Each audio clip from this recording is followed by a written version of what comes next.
girl Ebony, High Frequency Seeker, and we're back with another one. I appreciate you guys so much for rocking with me and clicking on this video, and we're gonna get started. Okay, so Marriage Bootcamp Hip Hop Edition. Last episode, our spiritual conversation was: are you attracting what you want? Are you being the love that you want back? So if the answer to that question was either yes or no, to kind of move along with that same kind of thing, my next spiritual conversation that'll kind of be in the review is self-reflection. Next thing you should always do is never put the blame on someone else, and you should go look within. Always. I don't care if it's with your partner, your friendships, your mother, whoever. Always go, if you're trying to fix a situation, always do self-reflection first and look at, look at yourself first at what you are reflecting out into the world. I do want to say too, like, relationships are nothing but a reflection of yourself. People get into relationships and they don't understand that being in a relationship is going to bring out or help you see or bring out who you are and what you have on the inside. And you can't be in a relationship and hide from that. And I think a lot of people back away from relationships or feel like relationships can be a hard time because they don't want to see themselves, or they don't like the reflection that they're seeing in their self. So I hope that makes sense. But we're gonna get on into the review of Marriage Bootcamp episode 2, Drop the Mic. So we start off with Jocelyn and Ballistic Beats. They're in their room. The girl wants the daggone commitment and Ballistics ain't ready. And so Dr. Ish just comes in and explains that, this room is set up with half a friendship and like this beautiful room because Jocelyn is keeping you here because in the friend zone until you commit. And he's like, I don't understand why. And she's like, Dr. Ish, it eventually brings out in her that, she wants commitment because she felt like her family, her mom, her father and them never, or any guy actually ever really committed to her. And that's what she wants. That's why she's such in a hurry. Like, if we ain't gonna do this now, then I don't want to do it at all. So, Dr. Ish kind of brought that out of her, and she definitely kind of seen that too. They kind of talked about too that Ballistics isn't opening up because of his past, and we kind of get into that later on. So that was a good revelation, and it actually goes back to what I said before, that relationships ain't nothing but a reflection of what's going on inside of you. And the girl has commitment issues because of her family's past. And you get to, they kind of put on there like day 2 was about the blame game. Okay, so like I said, they're in the kitchen, they're talking to whatever. Jocelyn the Ballistics start talking about why she gotta commit right now. And she's like, she was like, I treat relationships like a business. Like, I need things in order. And I'm saying, being Jocelyn and Scorpios, so I get it. We're very fixed energy. We like things to go in certain orders. So I definitely understand that, and I can see that in my own relationship. Like, I'm a fixed sign and I'm a Scorpio. He's air, and air is what?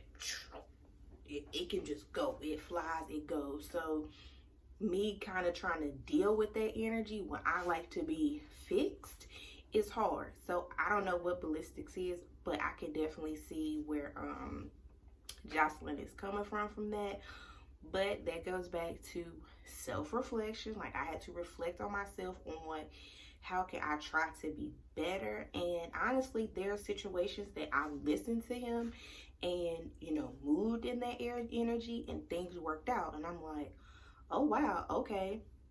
And there's times where he needed to be in my fixed energy and it worked out for him as well. So, you know, that's definitely, as our spiritual conversation is about, like self-reflection and looking at your own energy and what you're attracting and how can you make it better. So then they go into like their little living room area. Dr. Ish is there with a whole bunch of crates of old records, and he has like a list of, like, you know how they do like the top billboards.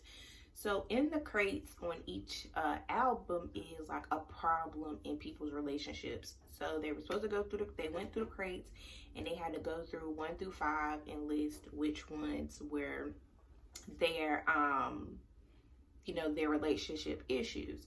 So Bianca and Cho's went first, and Bianca's was, her number one things was he don't protect my heart, and his was anxiety. So pretty much Bianca is like, he do stuff that, you know, makes me feel like he don't care about me, that he not really protecting my heart. He talked to people on social media all day long, and he know how I feel about it. He kind of ignores her, you know, when she brings up issues about social media. And then he's like, that's where all my anxiety comes from, is because she know I'm doing business. She know I got to connect with people. She know I got to network with people. And she makes a big deal out of everything. And then she just blows up to, you know, do outrageous things. So that was one of their things they talked about. And that kind of went all over the place. Like, ended up coming out that, you know, Bianca's been pregnant by him a couple times. And he feels like she lied about those a couple times. So he's like, she always is like, I'm about to have a panic attack. Like, I can't live without you. The girl pretty much who cries wolf. He feels like I don't know when she's to be taken seriously, like something's really going on and something's not, because she does it so much. And so in the midst of that, Dr. Ish did have to kind of like stop them and be like, neither one of you guys are being accountable for your own actions. And I hate to say this again, but this brings me back to the spiritual conversation that you know, self-reflection, being accountable for yourself and your actions and looking within, because each one of them is blaming the other one for how they are, but no one is really trying to fix the situation or listen to one another. Jocelyn, I don't know why, but she chimes in all the time with Bianca Chosen, like, girl, you is being disrespectful. Like, you are being so toxic. You are throwing so much toxicity in your relationship. It is just like, but girl, are you looking at yourself? Are you looking at yourself? So anywho, they move on to Jocelyn and Ballistic, and they are, Jocelyn's was his past, pretty much, you know, his past situations affect how you know, him not really being open to her, which is, you know, understandable for him. They didn't really go into depth like what his past is that's stopping him, but you know what I'm saying, his past is like stopping him from opening up with her. And his thing pretty much is communication, and that she disrespectful. So I don't know how she be talking about Bianca being disrespectful when your own boo on the show, like, girl, you mad disrespect your damn self. So interesting. Next is Styles and Ajua. His thing was that she argued with him too much, and she like, don't piss me off and I won't argue with you. And hers was trust, like she didn't trust him. About Michelle, and y'all know how I feel about this fake ass couple. Hers was that he don't show her enough attention, and his was he thinks that she's always, he called her like a pawn star, like you always trying to pawn me off on somebody, which she is, and that's because she ain't got over her own past, and trusting in herself to move on. And everybody in the damn house keep trying to fucking tell her that, but I don't know what you gonna get it. But like I said, I don't know. I really think they like a fake couple. They only been together 10 months. They haven't really spent that much time together because they live long distance. So we gonna see. But I think they're the fake couple. Anywho, goes on to CeeLo and Shawnee, and Shawnee's thing was communication. Of course, like, you know, you can talk in music, you say beautiful words in music, but when it comes to me, you don't really communicate well. You don't have nothing to say, or whatever you say is pretty much always really mean.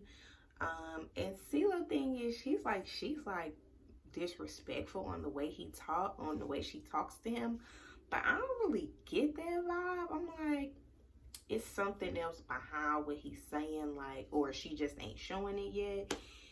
I don't know. That just seemed weird. Like, she doesn't seem like the type of person who doesn't like to communicate or want to talk about her feelings or all that jazz. So at the end of their activity, you know, Styles kind of reflects on Chose and Bianca, and, you know, it just reminds him of how him and Audra used to be at the beginning of their relationship, because I believe they start pretty young too.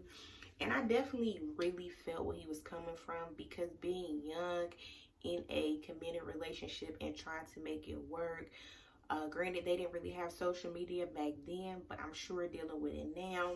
Like, Bianca was like, I ain't never seen a G cry. Like, men can cry too, and you know, he a gangster. Like, that was good to see him cry. And I'm like, girl, men cry. They do. Gangster, no gangster, men cry. They're all outside and they're talking like in the front or whatever, and Stu was like, I just don't know why she just keep trying to palm me off on people. Like, the lady, you know, I love that she's older than me. Like, I don't know why she thinks I like younger women all the time. And Michelle is up doing something else in the house, and I guess she comes looking for people and seeing them outside, and they like, come outside, come talk to. She was like, oh, I don't mean to interrupt. And they're like, no, come outside. Like, you can come talk to us. Like, we're talking about y'all. And, you know, he's saying all these wonderful things. She's like, well, at least he's saying it to somebody. But you can kind of tell he tried to talk to her, and she's dissing everything he says all the time. Like, it just makes no sense of the things that she says versus the things that she do. Like, you know, yeah, I know how I feel about her already. I ain't gonna keep saying it.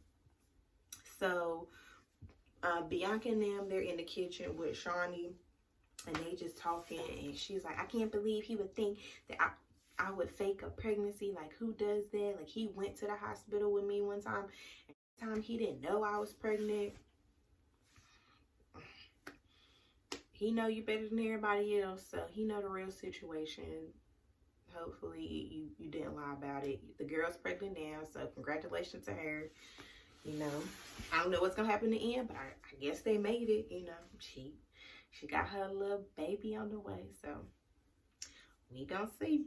Kind of just keep having this, the guys keep having this conversation. They keep pinning back to them, and they feel, you know, they were talking about Bianca and what they said about her being pregnant. And he's like, she just always guilt tripping me about it. Like, I got pregnant, I lost the baby. You know, just keep bringing it up.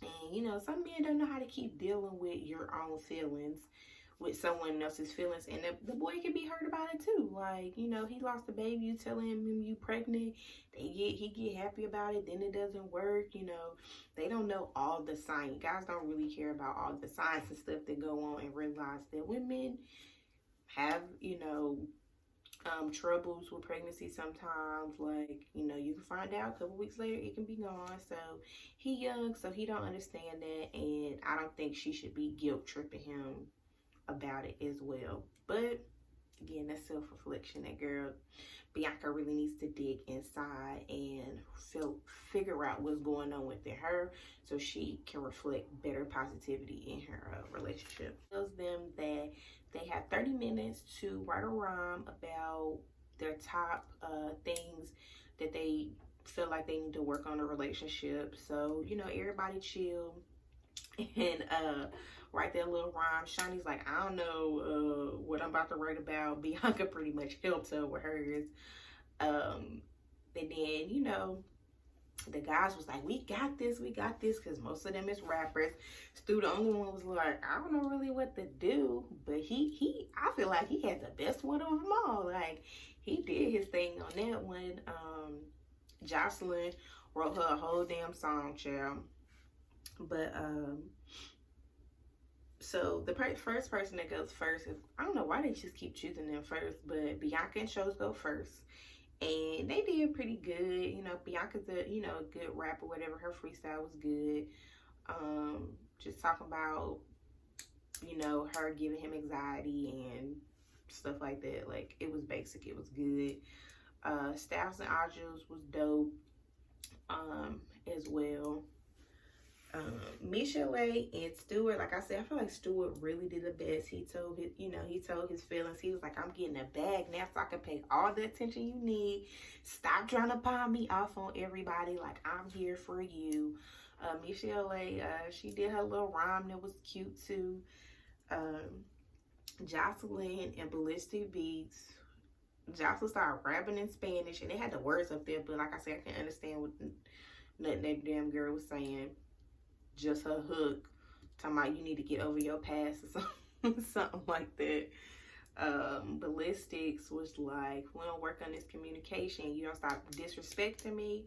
We ain't about to be married. Strike one. And that kind of pissed her off, but they just kept going. But I really think they kind of do tax at each other. Like, CeeLo and Shawnee was doing too much. She was trying way too hard. Like, she kept doing all this. Like, I'm like, girl, what are you doing? Just say your words and keep going. Like, she was like, let me turn my back on you, so you would know how it feels when if I really leave. I'm like, okay, girl. She said her little rap, then she dipped down and dropped her bike. I'm like, too much, y'all. It was just too much. CeeLo actually did really good. My favorite bar of his was, he was like, I'm gonna hit you here, and he pointed to he was like, I'm gonna hit you here and he was like, I'm gonna hit you here, but I'm gonna make it work like in your mind or something like that. That was pretty dope. That was a pretty good dope. And then they panned out to a confessional, and Styles was like, who you think will, he was talking to his wife, like, who you think will win in a battle, like, between me and CeeLo? And she was like, I don't know. That would be actually pretty good, situation. He like, dang, girl, it would be me. You supposed to be sending. She was like, you right, babe, you right. I'm sorry. It's supposed to be you. But I feel it though, like, shit, I don't know. Like, man, I don't know. That would be a good-ass little battle right there. That would definitely be a good-ass battle. And they need to do a song or something. Like, that shit would be dope. I ain't even gonna lie. Dr. Ish, after what everyone does their thing, he comes and tells them, which was actually like, I loved it, that, everyone loses in the blame game. You can't blame someone else about how you feel. Again, self-reflection. You gotta reflect on the energy that you are giving out. Even if you think you're giving out good energy and you feel like that good energy ain't coming back to you, maybe you need to look within and find out, look at your own perspective of it, and maybe you should change, look at your perspective. Maybe you don't have to change it, but you definitely might want to look at it. Jocelyn with her disrespectful ass gonna say, y'all need to give Ballistics a daggone intervention because he do not be licking the box. Everybody like, what is she talking about? This heifer gets on the counter and was like, you know what? I done took my pussy and put it over bitch's face and peed in it. Everybody like, what? Like, why are you telling that? Like, that is crazy. Then these mubs just, they yin and their yang. They're opposites of each other, but it kind of works because he calmed her ass down and she likes it, and they back together like yin and yang. Sometimes I honestly think opposites attract is a good thing, because what's your opposite, that person could kind of bring out of you. So they go back into the main room, and Judge Taylor comes out, and they start with Chose and Bianca. I don't know again, but she's like, Styles, what can you help them with in their relationship? What do you what can you reflect on for them? And he's just like, they just need to understand each other. He was like, how I was telling them earlier, I see me and Ajwa in them in the beginning, but they really need to try to understand each other more. And I could definitely see that, like, you want your thing heard, she want her thing heard, but ain't nobody listening to each other to try to come out with some understanding. Oh, I'm going back. Chose was doing a lot of talking after they did the crates thing. He was just doing a lot of talking, like, we're too young, like, she be too serious all the time, like, pretty much I can't get nothing done. I told her maybe we can just be friends, and Bianca like, no, we can't be friends, like, I don't want to be just his friend. So you know what I'm saying, I feel for them, I really, really do. So next was Style and Ajwa, and Shani got to, say something about their relationship. And she was like, I definitely see all the love. And she felt like Style, should have more patience with Ajwa. I guess that's when it comes to, like, he's saying that she argues all the time, but maybe he should try to listen and be more patient and understand where she's coming from. And that's when Dr. Taylor was like, yeah, she was like, I mean, y'all seem really good. Y'all are lovey-dovey on each other, even through the problems. Y'all still holding hands. Y'all still, right next to each other. And she was like, I would love to hang out with you guys. Like, I would be for it and all. She was like, but it's something under all of that. Like, we gotta get under it. Because we see it look all pretty on up here, but y'all here for some reason, and we gotta figure that out. So next was Michelle and and Stu, and for some fucking weird reason, Michelle stops the damn conversation and was like, Stu just thinks Jocelyn is such the prettiest girl in the world. Like, he really likes her. Like, that's his type. Everybody's like, whoa. Bianca was like, but you're beautiful too. Like, he loves you too. Like, then it was Jocelyn and then it was Jack Taylor who said that y'all seem good together. Y'all seem like y'all really like each other, but y'all need to work on your process of how, and the procedure on how you guys are going to get married, get to this commitment, because Jocelyn has an idea how to get there, and Felicity has an idea to get there, but their ideas are not matching up with each other to make it to that one point. So that was a CeeLo and Shani. Again, it was like, well, I mean, on the outside and everything looks so good. Like, we're trying to figure out what's wrong, and what do you need to do to make this work, because you seem fine. Like you said, you seem fine on the outside, but between y'all two, it's like, what's really wrong? So hopefully they gonna dive in deeper to find out what their real issues are. And she made another good point that if one person has an issue, then we both have an issue. And that's pretty true. You're in a relationship together. It ain't just about you. So if you got an issue, the other person got an issue, and y'all got to figure out some process and procedure to dead this issue. So, I guess they start asking their questions to, what they had to ask on the lie detector test. And the only person, well, they had two that even said what their questions was going to be for week 1, and that was Stu. And he was like, my first question is, did the girl even like me? Like, is Miss Chalet even into me? Like, does she want this? So that's a good question, Stu. I ain't gonna lie, that's a good ass question. You need to figure that out and feel like, and see if the girl is lying about even if she want to do this. Like, because she keep trying to give you to some younger, beautiful woman, like, and one that got a man. So, anywho, oh, and then Bianca's question was, does he love somebody else? Like, she feel like he don't want to be with her, so is he in love with somebody else? Was gonna be her first question. All panning off, they're all doing their own little thing, and Ballistic and Stu was outside, and he was like, man, she just embarrassed the shit out of me. Like, how the hell he was like, he was like, Rich Chalet just embarrassed the shit out of me. I don't know why the fuck she said that stupid ass shit.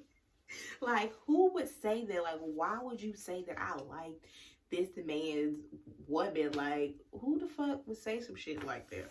Which is true. Like, even if y'all had a conversation like, I mean, Jocelyn is fine, she got a big booty or whatever, why the fuck would you say that? So, Listen was like, have you told her that you trying to? It's like, I be trying to tell her, but she ain't listening. And he went into the room. He was like, I don't understand why you would say that. Like, I really love you. And she was like, I was just making a point. Like, it wasn't that serious. Like, you know, I was just saying she was a beautiful woman. You thought she was a beautiful woman. Like, that was his type. But he was like, it's no point in saying that. Like, bitch, that shit is getting old. Like, stop saying that. Like, what are we doing here? What is the point? What is the point, girl? So, then they pan off to Shawnee and CeeLo, and they're in the room, and they were talking about something. I can't remember what they were talking about. She was like, okay, you know, she into it, talking about it, whatever. And then she like, hold on, babe, can you come with me in the bathroom? Because they just like sitting in the chair. She was like, just come with me to the bathroom. Like, I'm gonna run me a bath, you know, we can still talk about this, whatever. He was like, what? He was looking like, just fuck it, just go run your bath. And she like, I mean, the conversation don't gotta stop. Like, why you getting frustrated? And I feel like that's what he is referring to disrespect. But how is that disrespectful? Like, we didn't stop the conversation. I'm not trying to stop the conversation. You know, I'm trying to do 2 things at one time. Like, we got shit to do too. You know what I'm saying? I want to take a bath. You know, maybe you can get in with me or whatever. Like, kind of go with the flow. And he's just like, I'm sitting here talking to you and you worried about a damn bath. Like, that's ego. And in my opinion, that's ego and selfishness. Like, you just want somebody into you so bad and listening to you. Like, come on. So I don't know if you guys ever heard of gaslighting, but that's kind of a situation of gaslighting. Definitely look that up. That might become one of our spiritual conversations. So this episode was definitely fun. This is one of the reasons I really love it, for the activities that goes along with the content. It was amazing with the, you know, the billboards they did, going through the charts, finding out what they need to work on, and them giving them feedback, each other giving each other feedback. It was awesome. I really give this episode a thumbs up. The blame, and drop the mic. And I appreciate you guys. I do. And I thank you for sticking with us, sister. And I'll see you in the next one. Peace. Hugs.